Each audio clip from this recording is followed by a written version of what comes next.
Here. Ons loof U vir U teenwoordigheid.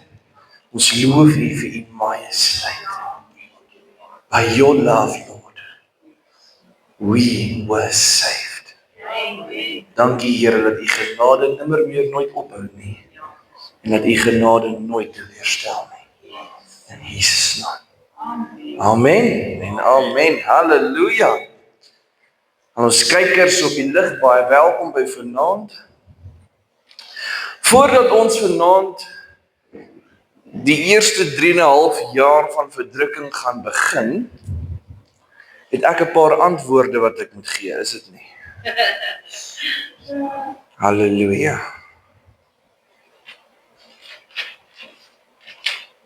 Nou,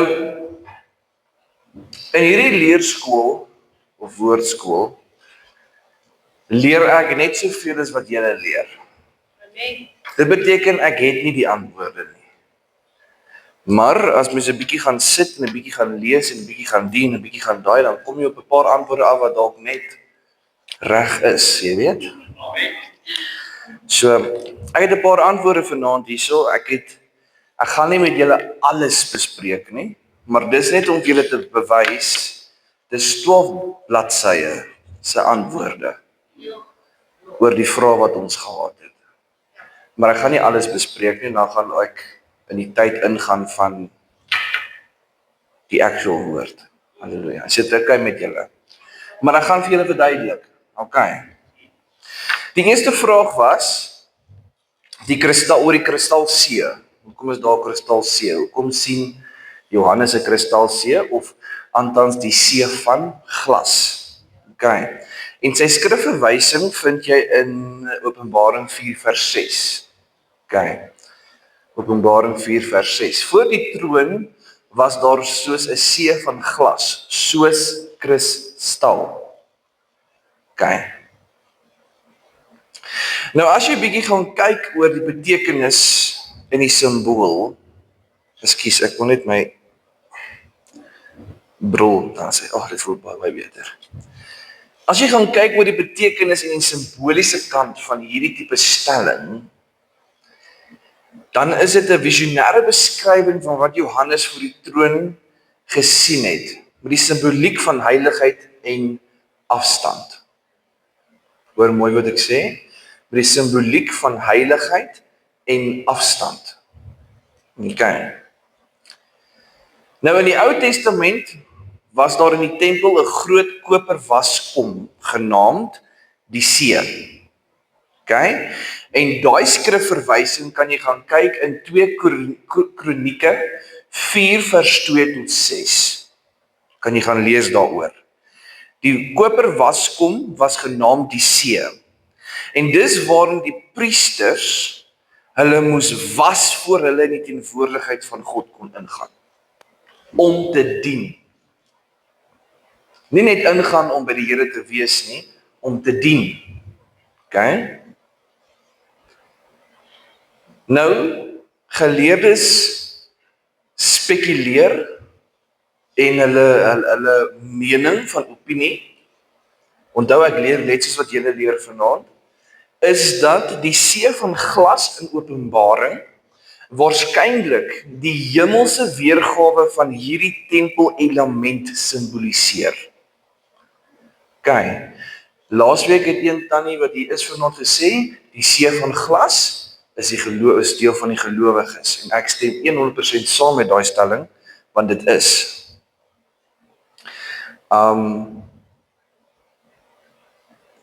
Dan, as jy kyk na die reinheid, die see van glas vorm van reinheid, dis alles in God se teenwoordigheid is rein. Jy kan nie voor God gaan staan as jy onrein is nie. So die see van glas is die gelowiges wat rein is voor die Here. Okay. Dan die afstand tussen God en die skepping. Onthou julle ons het gepraat van die simboliek van heiligheid en afstand. Die glas is deursigtig, maar nie maklik oorsteekbaar nie. Dit wys op God se verhewenheid, beteken hoe verhewe hy is. Dis die afstand. Okay? Volg jy nog met my, is ek te vinnig? Of praat ek rustig genoeg? Okay.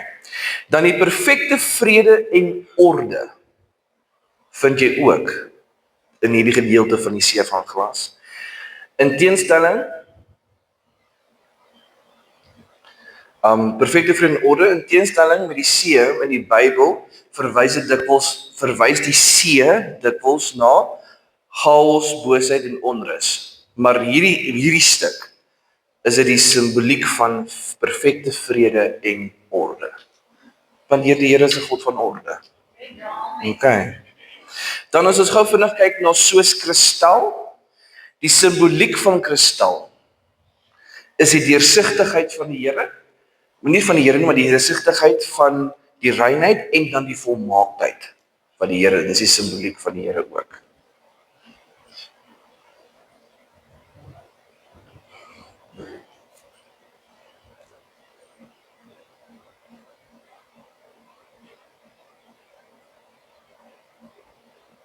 So wanneer ons dink en kyk na die see van glas,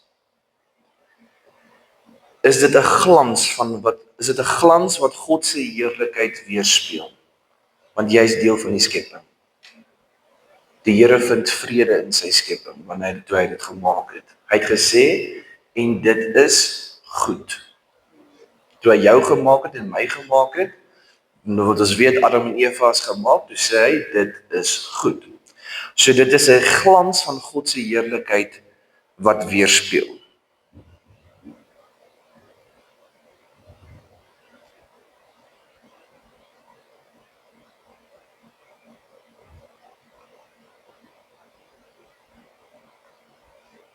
Dan 'n side note, so 'n bietjie van 'n, gaan ek sê, 'n chicken nugget, wat eetbaar is. Wanneer ons in Openbaring 15:2 kom, gaan ons weer praat oor die see van glas.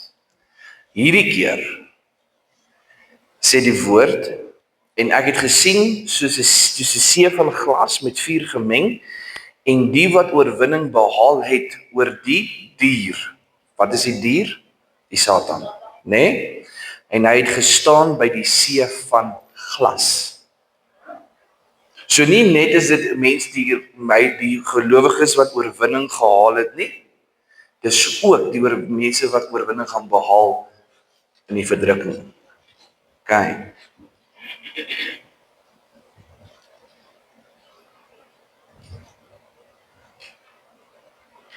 Awesome. Verstaan julle die kristalsee? Okay. 4 lewende wesens.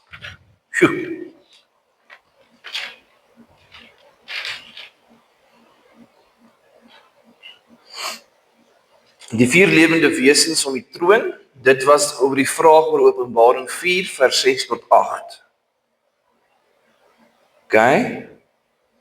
Wil julle ek moet daai stukkie vir julle lees? Dat julle kan verstaan waar die antwoord gaan?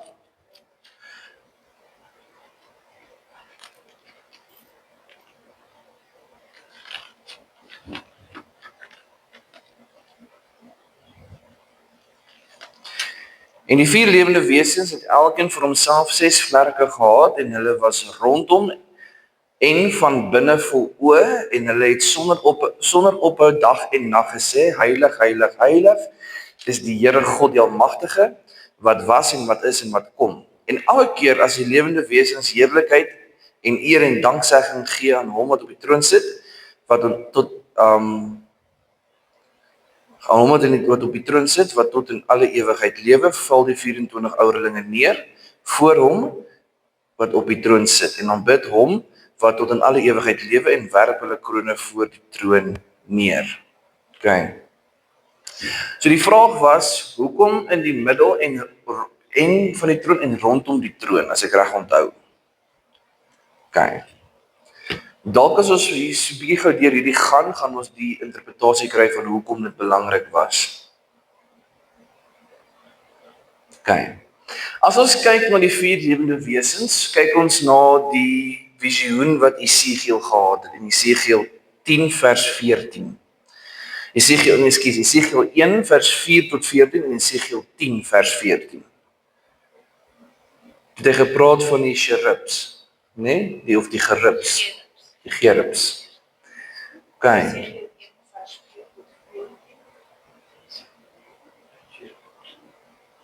En Esegiel 10 vers 14. Net vers 14.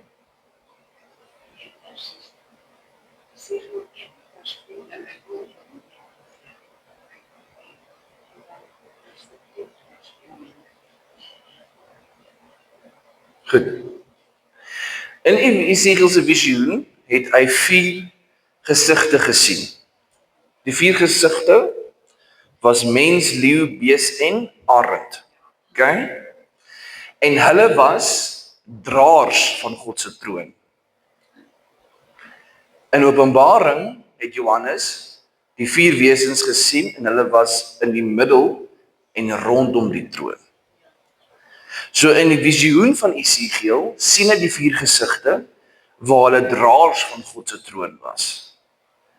In Openbaring lees ons hulle is in die middel en rondom die troon. OK. So as jy daai prentjie kan vir jouself begin skep, dan gaan jy begin sien hoekom hulle in die middel en rondom die troon was. Ek meen as jy 'n troondraer was, gaan jy nie ver weg wees van die troon af nie, jy gaan by die troon wees. OK.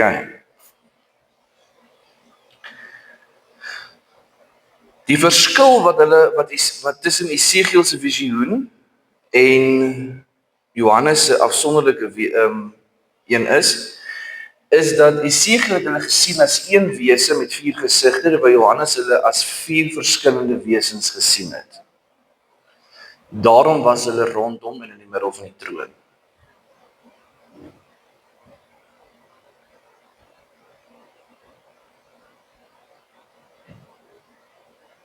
OK. Kan ek vir julle die betekenis gee van die wesens?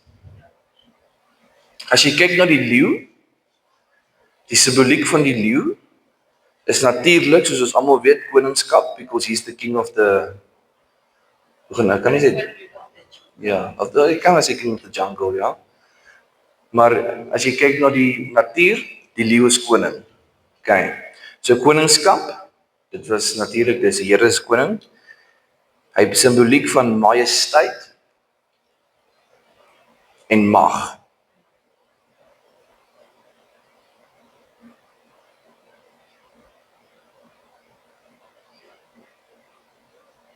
So wat verteenwoordig hy? Die koninklike gesag van Christus.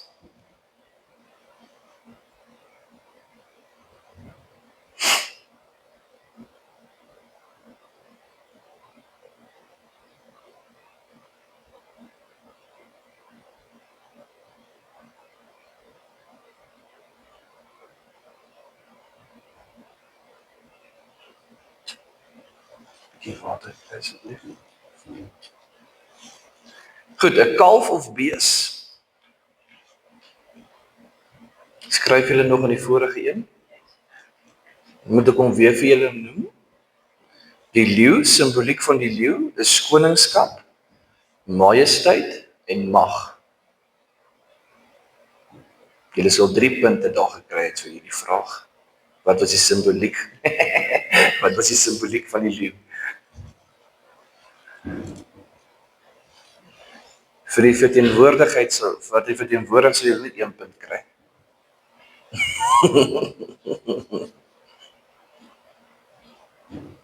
Dink jy net as ons 'n toets moes skryf? Ons sal almal op die internet gaan kyk en wat was die antwoord? Baie dankie. Goed, kom ons gaan na die kalf of die bees.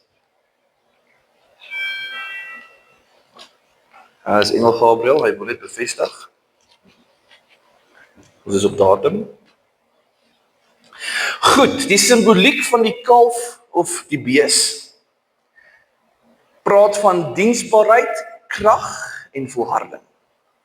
Die simboliek daarvan is diensbaarheid, krag en volharding.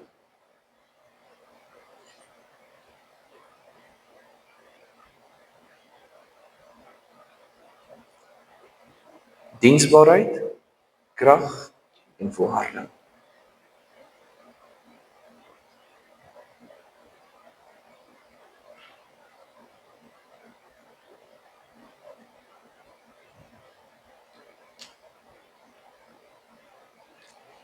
Wat verteenwoordig dit? 'n Beeld van offer en diens. 'n Beeld van offer en diens.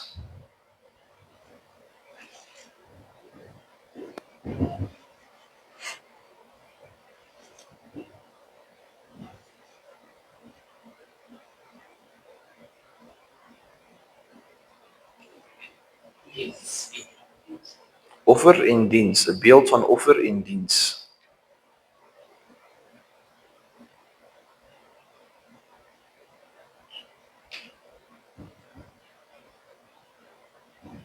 Goed, die mens.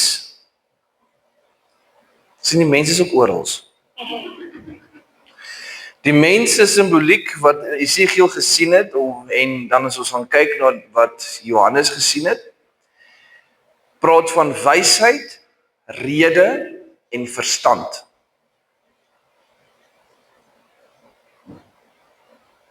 Sien die woord sê, jy moet die Here leer die man wysheid, dan moet die man met die vrou verstandig wees. En dis waar die mens inkom. Jy sien, daar's 'n rede vir alles.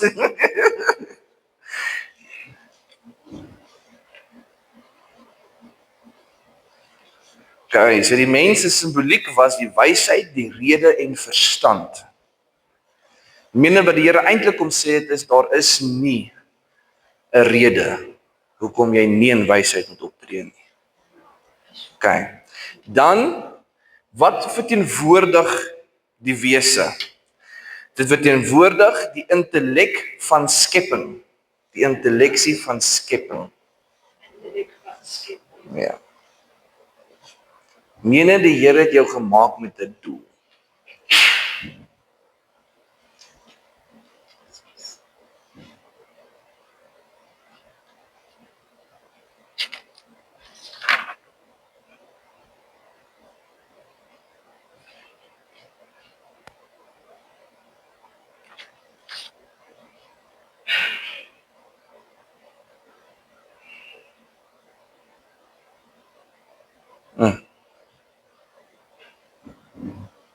Goed, is jy reg vir die arend? Wat simboliseer die arend? Snelheid, verhewenheid en geestelike insig. Snelheid, verhewenheid en geestelike insig.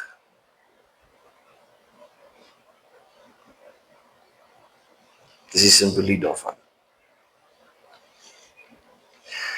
In elke gelowige is daar van elke wese 'n karaktereienskap wat teenwoordig is. As jy vinnig is met 'n ding en jy kan hom vinnig uitvoer, arend, snelheid. As jy goeie leierskap taktieke het en jy kan dit baie meer gebruik, wysheid, verstand. In elke gelowige is daar ten minste van een wese, van elke wese een simboliese eienskap.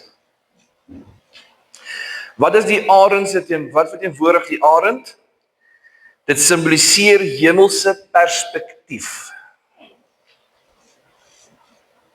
Hemelse perspektief.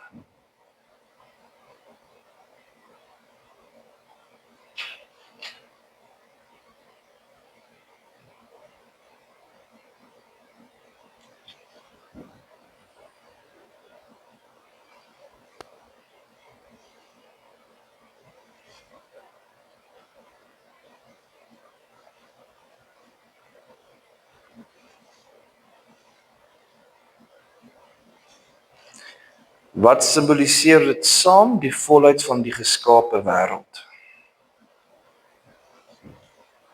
Toe die Here dit geskaap het, het hy al hierdie simboliese eienskappe uitgestort. Okay, want almal in Openbaring, al 4 lewende wesens aanbid hom. So, as jy daaraan dink, sy eie karaktereienskappe aanbid hom wat dit geskep het. Dis nogals pretty much very interesting. Wat is die net so 'n side note, hierdie is nie regtig 'n antwoord nie, dis net om julle, dit is net iets lekkers om julle net gou vinnig net iets te leer. Spirituele interpretasie van hierdie 4 wese. Het u geweet dat daar is 'n evangeliese simbool van elkeen van die wese in die evangelies? Matteus praat oor die wese van die mens, die geslagregister van Christus. Van die mens.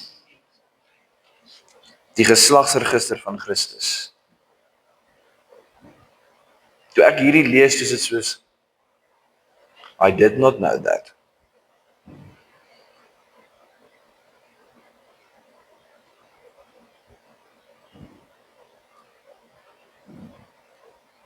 Markus praat van die leeu. Hoekom? Want dit gaan oor 'n kragtige bediening.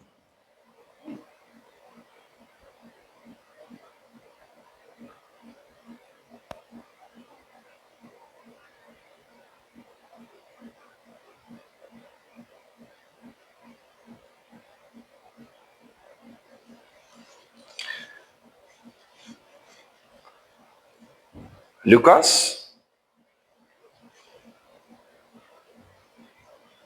praat oor die kalf. Hoekom?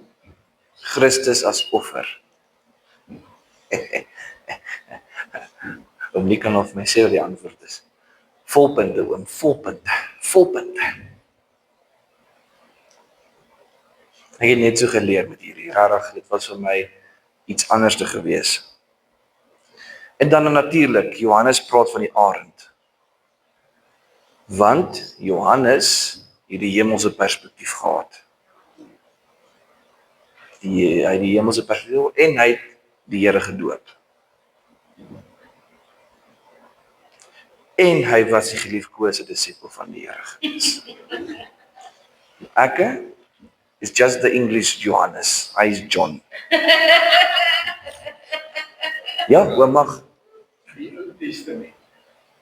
As die Israeliete kamp opgeslaan het hulle kamp opgeslaan vorm van 'n kruis. En die stamme was so verdeel, die bul, die leeu, die aard. Jo, dis interessant. Daar leer ek ook weer iets. Jo, okay. Jo. Okay, hierdie was nie 'n vraag nie. Hierdie was maar net omdat ek vir julle wil hê julle moes verstaan, so ek gaan dit net gou vir julle gee.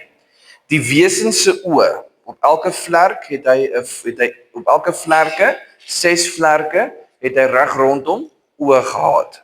Okay?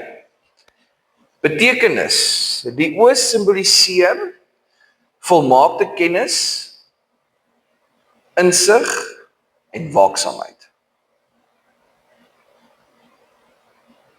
Julle het al gehoor dat die vyand moet jou nie onverwags vang nie. Waak en bid. En dis die perfekste voorbeeld van wat dit simboliseer, voor en agter. Dan vol oë, die woorde vol oë dui op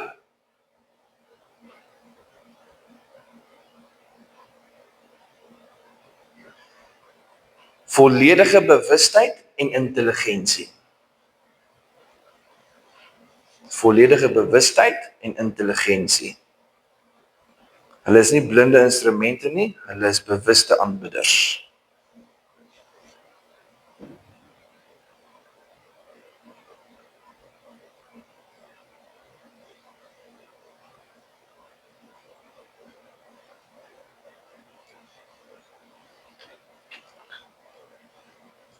So niks kan weggesteek word vir die Here. Dis eintlik wat die groot simbolisasie is. Goed, daar was 'n vraag gewees oor die 24 ouderlinge. Ons gaan soontoe. Toe ons mos bevind 12 stamme en 12 apostels, né? Nee. Openbaring 4 vers 4. En rondom die troon was 24 trone en op die trone het ek 24 ouderlinge gesien sit, bekleed met wit klere en op hulle hoofde goue krone. Elke keer wat hulle die lam aanbid of die Here aanbid, dan haal hulle krone af en hulle lê die krone voor die lam neer. OK.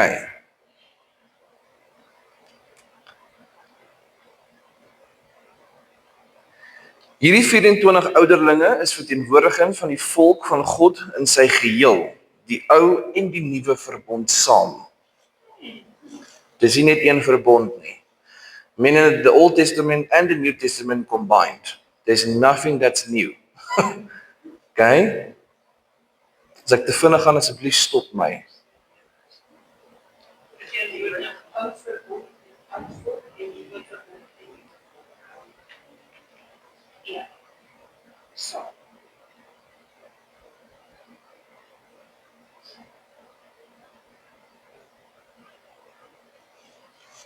Goed.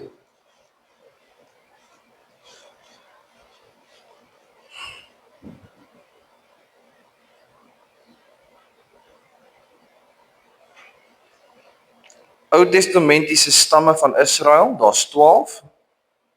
Ek maak net so wat 5 is, maar daar's 12. Simboliseer die volk onder die wet. OK?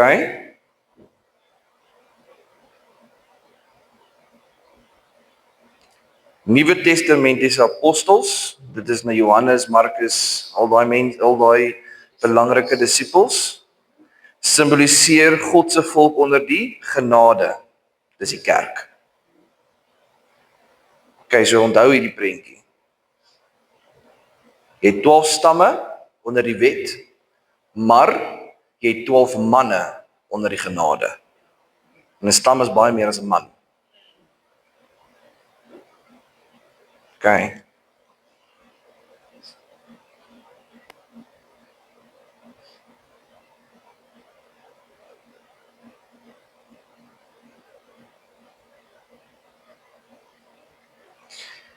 Goed, waar julle hierdie twee so het, die kleredrag en die krone, die wit klere natuurlik is die reinheid, die oorwinning en die geregtigheid van Christus. Die oorwinning, die reinheid en die geregtigheid van Christus.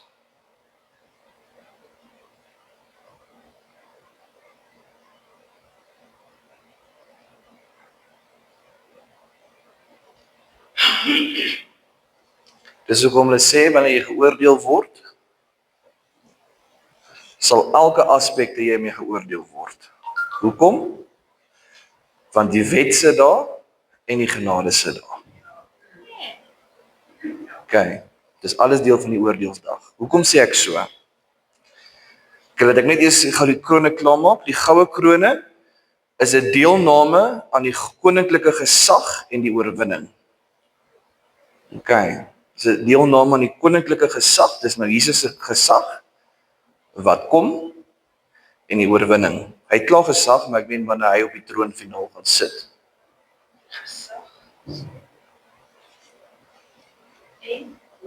Oorwinning. So altyd praat oor van oorwinning. Is dit belangrik om te oorwin? Ja, dit is. Glo u dat die Here dat God 'n regering het? As jy dink ons het 'n regering, moet jy die Here se regering sien. Die ouderlinge wat op die trone sit rondom God, dui op die deelname aan God se regering. Hulle werp hulle krone neer as teken van aanbidding en erkenning dat al die eer aan God behoort. Daarom sal jy gejudge word, wetties, genade, want albei is daar. Die hele boek is teenwoordig. As jy kyk van die Ou Testament, die stamme dat trek reg deur. As jy kyk na die Nuwe Testament, die 12 disippels trek reg deur.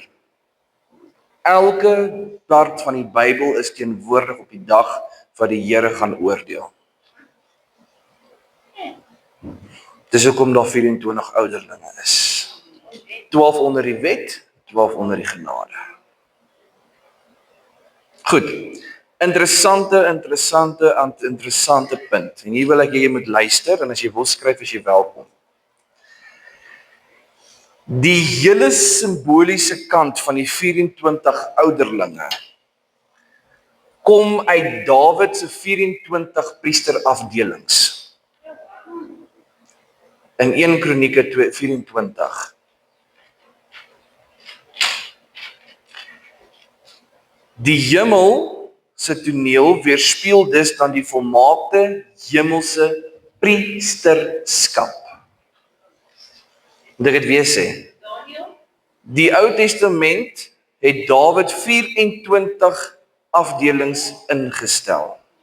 Priesterafdelings ingestel. En jy vind dit in 1 Kronieke 24. En dis regtig so.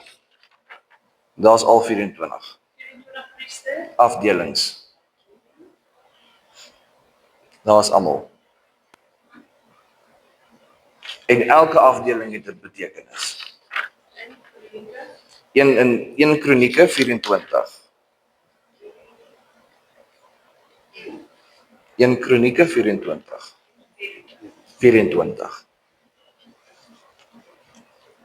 So die hemel wat Johannes gesien het van die 24 ouderlinge verteenwoordig of weerspieël die volmaakte hemelse priesterskap wat volledig is.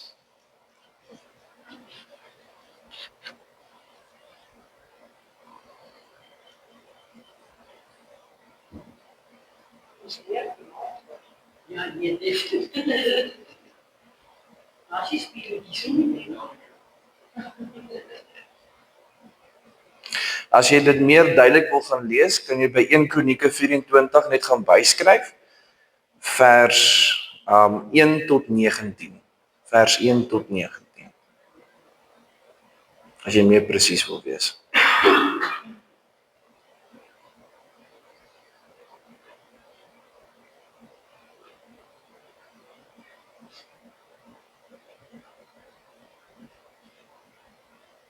Okay. Interessant? Okay. So net wat was die doel? Net gou vinnig, net wat was die doel van die 24 priesterafdelings van Dawid? Okay, hulle word geken as die Aaronitiese priesters. Want dit het Aaron begin. Die Aaronitiese priesters. Die nageslag van Aaron, Moses se broer. Okay. Hy was ook toevallig die enigste een wat priesterskap kon beklee in Israel. Alright.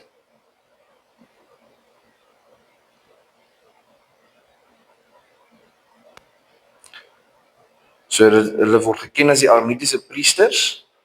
Wat was hulle doel? Hulle doel was om te verseker dat die aanbidding van God in die tabernakel voortdurend en ordelik moes plaasvind. Dis hoekom God van orde is. Even toe Johannes die 24 ouderlinge gesien het, daar was orde gewees toe hulle neergebuig het en die Here aanbid het. Ook interessant, elke priesterlike familie, hier is net 'n nugget, onthou ek gee net nuggets nou. Elke priesterlike familie het sy beurt gekry om orde te skep in die tabernakel. Okay? En dan wanneer dit kom by 'n diens, was daar eenheid en dissipline gewees in aanbidding. Daar was nie chaos nie. Okay.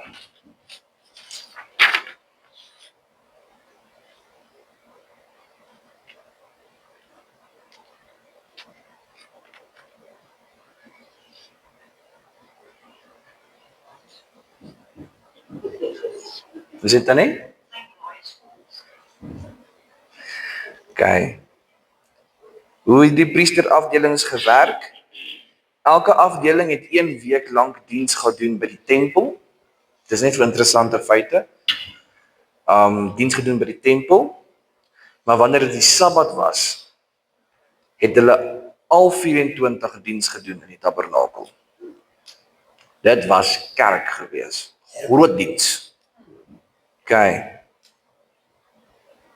So dit is die hemel. Net elke dag Sabbat. Onthou elke afdeling het 1 week lank diens gedoen, né? Daar was 24 weke van diens. En in hierdie 24 weke was daar 3 groot feeste: Paasfees, Pinkster en hulle noem dit die Hittefees.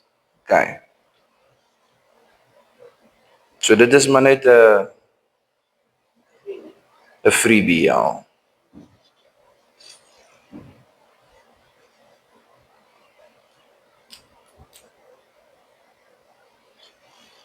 OK, hierdie wat ek al genoem. En dan vind ons dat 24 praat hulle 24 hemelse ouderlinge is die volmaakte ewige vervulling van die 24 aardse priesterafdelings.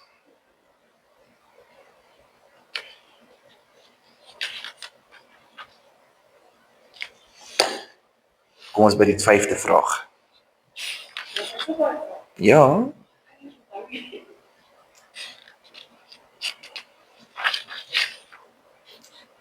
maar hierheen gaan ek net deurgaan, so julle dan gaan ons begin. Okay.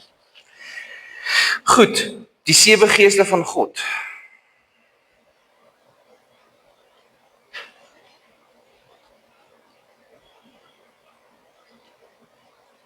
Wat beteken die 7 geeste? Nie 7 verskillende geeste nie, maar die volheid van 'n enkele Heilige Gees.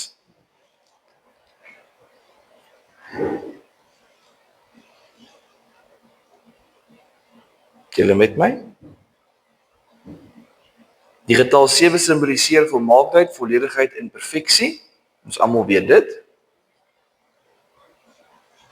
Goed, jy kan hierdie volgende vers neerskryf, Jesaja 11 vers 2.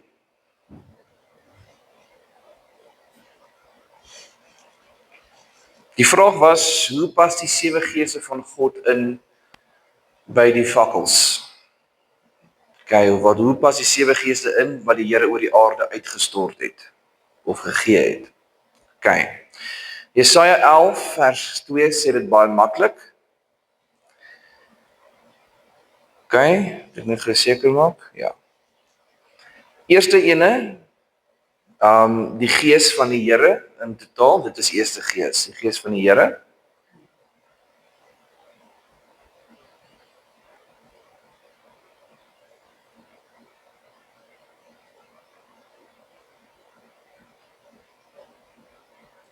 Die gees van wysheid.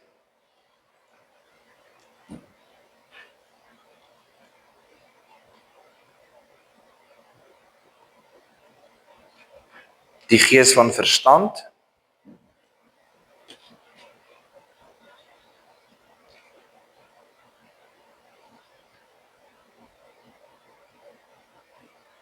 Die gees van raad.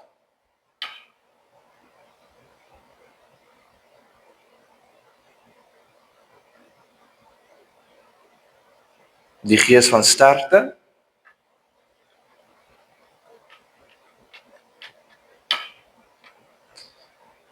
Die gees van kennis.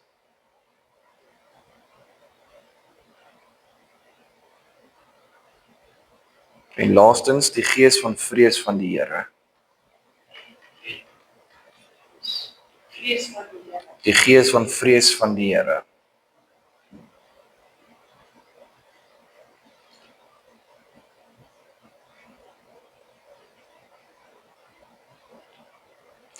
Hierdie 7 punte verteenwoordig die Heilige Gees se karakter en die werk as volmaak in harmonie met die Here. En daarom is daar die simboliek van die 7 fakkels.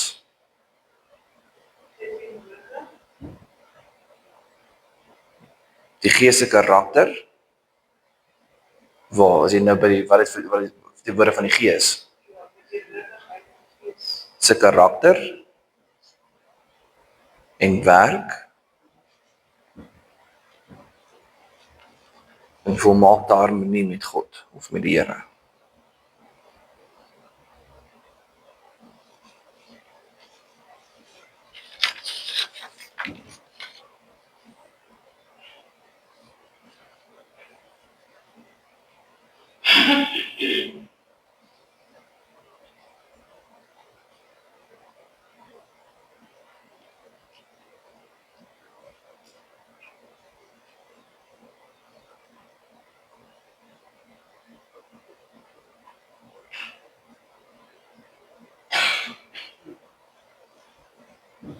Goed, wat ek met hierdie gaan doen is, ek gaan vir u hierdie afneem en ek gaan dit vir jou stuur. Okay. So ek gaan net vinnig die gees van die Here se verbintenis met die fakkel net vir julle gee en dan kan julle by die huis hierdie gaan lees, okay.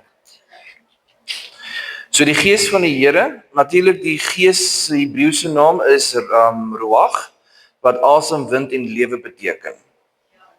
Elke aspek en uitdrukking van dit beteken een en dieselfde gees, nie 7 aparte geeste nie.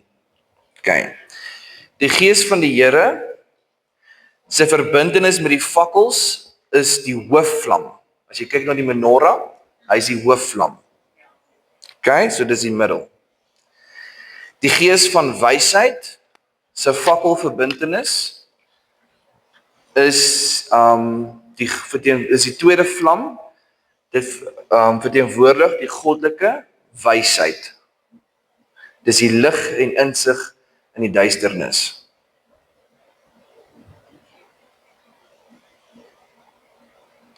Die gees van verstand in die menorah of die fakkel wat brand, hierdie vlam brand as die lig van openbaring.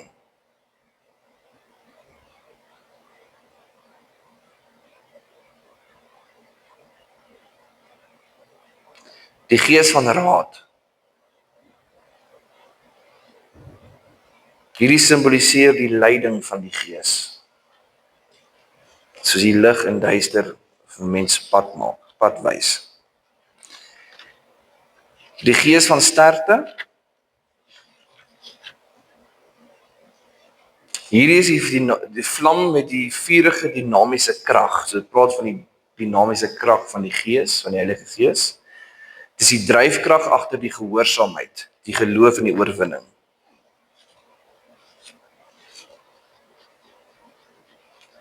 Die gees van kennis. Hierdie vlam simboliseer verligting van die verstand en die hart. Dit is die vuur van die openbaring wat God se karakter en weë aan ons openbaar. Hierdie kennis bring intimiteit en ware aanbidding tussen jou en die Vader. Die gees van vrees van die Here. Hierdie hoof beteken aan die fakkel. Hier is die laaste vlam wat brand as die heilige eerbied. Dit hou die ander vlamme suiwer, sonder ontzag vir God raak die lig verduister deur hoogmoed en ongehoorsaamheid. So hierdie vlam is verantwoordelik om die ander vlamme suiwer te hou sodat hulle moet brand. Daarom is Heilige Gees baie belangrik.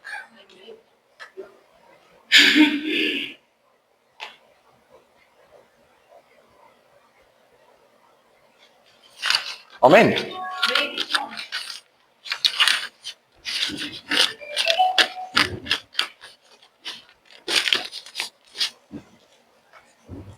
Moet ek aangaan?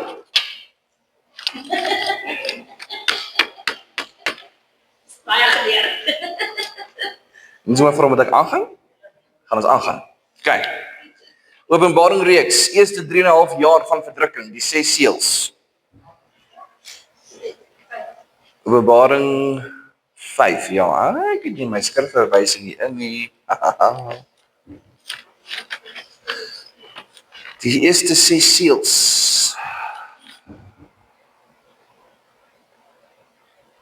Openbaring 6. Openbaring 6. Ja, ons is besig om te klim in Openbaring. Ek gaan hom lees, dan verduidelik. Is dit reg met julle? Die verse. Okay. Die eerste 3,5 jaar van die verdrukking gaan oor die valse vrede wat die aarde gaan tref. Met ander woorde, die mense gaan aangaan met 'n normale dag. Hulle gaan sien die mense is net weg. Hulle gaan besef hoekom het hulle nie geglo nie. Maar dit gaan hulle nie baie pla nie, want dit gaan vir hulle soos 'n normale dag voel. Dit gaan vir hulle normaal voel, want daar's nog niks wat gebeur eintlik nie. Okay. Die 6 seels wat oopgemaak word, is wat lei na die tweede gedeelte van die 2,5 jaar, wat die ergste gaan wees op aarde. Dan gaan die mense begin besef, haai, wat was toe nie so normaal gewees as wat ons gedink het nie. Okay. Ek sê 2,5. Oor 3,5 jaar, skus, nie 2,5 jaar, 3,5 jaar. So in hierdie valse vrede tyd gaan die anti-kris homself dan oop blootstel. Mense gaan nie agterkom hy is die anti-kris nie, net totdat die tweede gedeelte van die 7 jaar aanbreek nie. Teen die tyd moes die wegraping al lank op plaasgevind het. Die gelowige is nie meer hier nie, maar die verdrukking se toneel begin afspeel. Dit begin. Okay. So hoe gaan die mense weet hulle is in die verdrukking? Die wat nou agter bly natuurlik. En dit is waar ons nou gaan begin lees, so as julle hier 'n woord het, maak oop by Openbaring 6. Oom?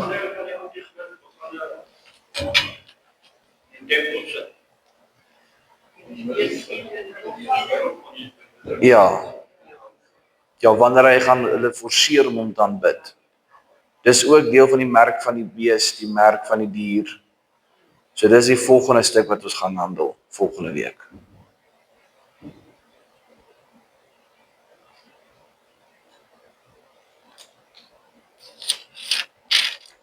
Sien my Bybel maak al klap by vanoggend oop, né? Openbaring 6, en ek het gesien toe die lam een van die seels oopmaak en ek het een van die 4 lewende wesens hoor sê soos 'n geluid van 'n donderslag kom kyk. En ek het gesien en kyk, daar was 'n wit perd en hy wat daarop sit het 'n boog en aan hom het 'n boog en aan hom is 'n kroon gegee. En hy het uitgegaan as oorwinnaar om te oorwin.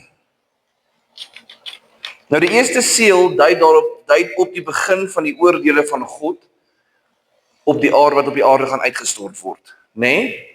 Die simboliek van die wit perd simboliseer oorwinning en suiwerheid.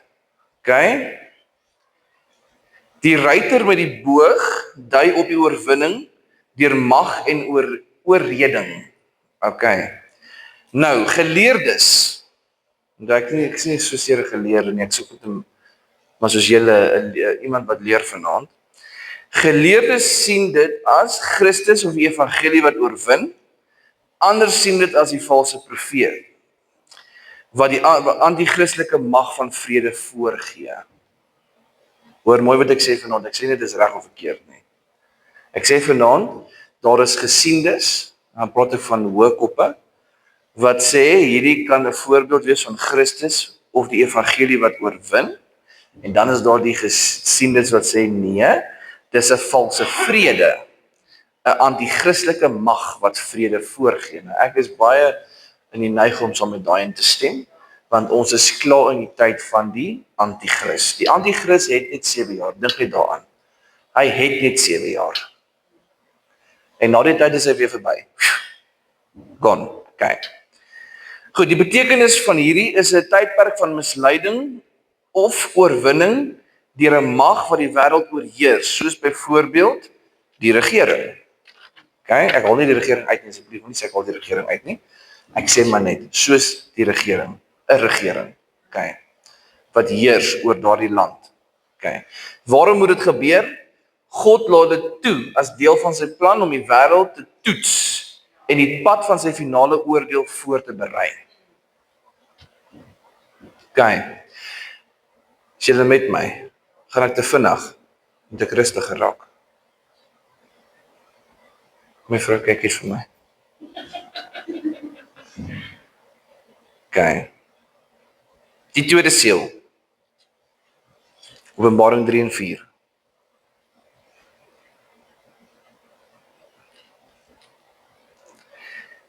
En toe hy die tweede seël oopgemaak het, hoor ek 'n tweede lewende wese sê, kom kyk. En 'n ander perd, 'n vuurrooie, het uitgekom en aan hom wat daarop sit,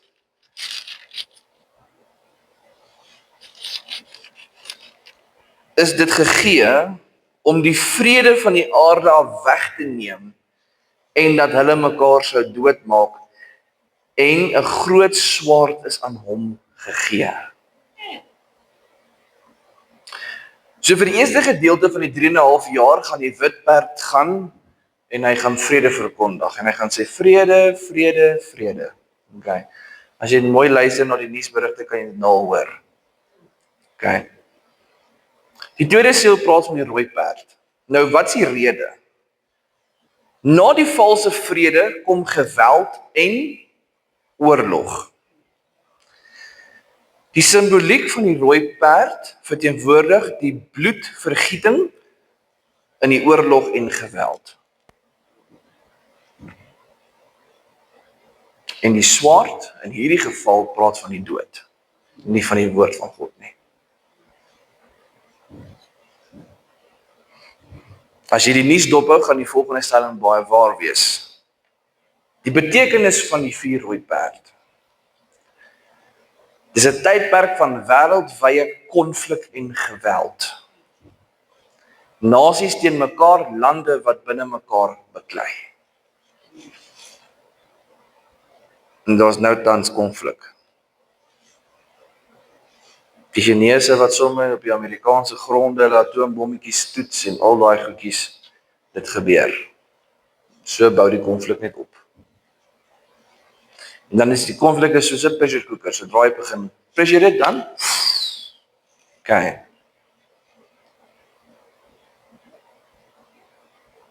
Waarom moet dit gebeur? Waarom moet daar 4 rooi perd wees? Die mensdom se sondige aard lei tot selfvernietiging. God gebruik dit as oordeel oor rebellie teen hom.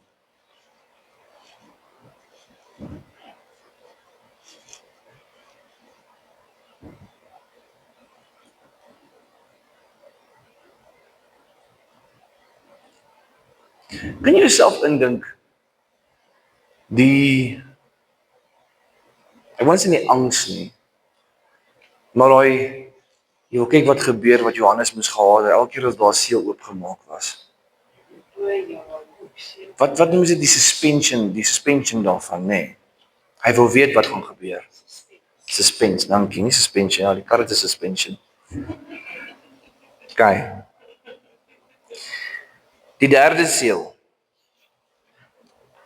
En toe die derde seël oopgemaak het, hoor ek 'n derde lewende wese sê, kom kyk.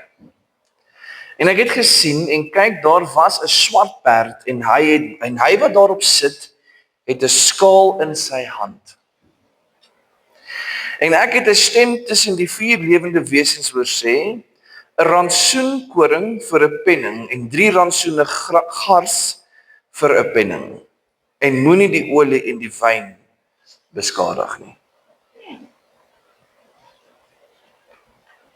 Wat is die rede vir die swart perd? Oorlog bring hongersnood. Hulle gaan al die hulpbronne opblaas. En ek glo vas, dit gaan wees soos ruilhandel. As jy dink aan hoe duur dit gaan wees, soos hulle hier beskryf. Kom ons vat byvoorbeeld die rand teenoor $60. Dit gaan duur wees.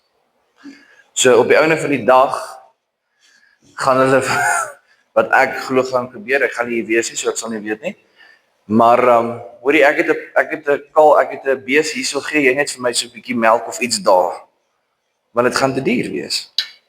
Okay. Weet jy wat is hierdie water wat jy gebruik in ons? Nee, ek het dit nie gaan navorsing nie. Nie gaan navors nie.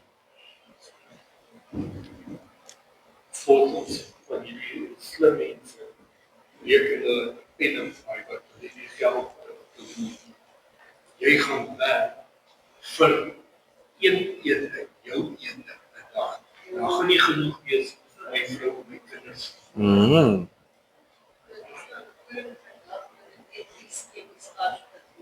Ja. Jy gaan net vir jouself doen werk as jy werk. Okay. Die olie en die wyn gaan so duur word, dit gaan onbekombaar duur. Die olie is al klaar duur, maar die wyn is goedkoop. Olie en die wyn is 'n ander verkeer.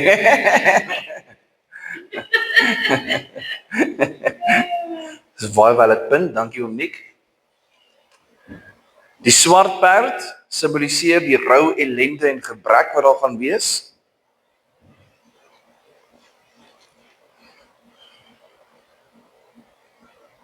Die skaal verteenwoordig of simboliseer die rantsoening van kos, rantsonering van kos. Soos oom Nick nou gesê het, een ete net vir jouself, waarvoor jy jouself in 'n mik gaan moet werk. Dan die hoë prys vir kos, dit verteenwoordig die hongersnood en, dis baie interessant hierdie, ekonomiese ineenstorting. Wat probeer die G20 summit nou doen? Hulle of die BRICS, hulle probeer die dollar laat ineenstort. Julle kan al sien van die goed gebeur. En ons is nog nie eens weg nie. Prys die Here. Nie dat ons nog nie weg is nie, maar dat ons dit kan sien gebeur.